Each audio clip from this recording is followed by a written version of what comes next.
Mga auntie, meron na po akong Jollibee! Hi mga auntie ko, good morning! So for today's video, tara samahan niyo ako mag-unbox ng in-order ko po kay Miss Leiko. Di ba nga operahan ako mga auntie, kaya sabi ko bago man lang ako operahan, gusto kong kumain ng Jollibee. Napanood ko kasi yung video ni Mami Japan Life Updates, kaya eto na po order din ako. Sabi ko gusto kong kumain bago man lang ako maoperahan. Pampalakas lang ng loob ba?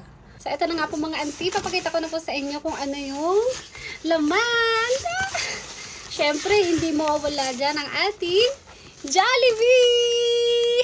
Sobrang namiss ko talaga kumain ng Jollibee. Meron tayo dito isang bucket ng Jollibee. Ayan. Meron din ditong gravy. Ayan, naka-frozen to mga auntie ha. Sobrang namiss ko talaga si Jollibee. Mamaya magmumukbang tayo. Thank you, Miss Leiko. Meron pa siyang pa-freebies. Meron ding burger at saka peach mango pie. Meron ding Jolly Hotdog. Wow, dalawang Jolly Hotdog. Mga auntie, meron ding palabok inasal.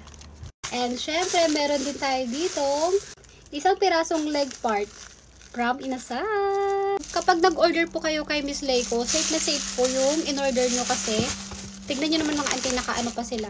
Naka-plastic talaga. Mga auntie, meron na po akong Jollibee!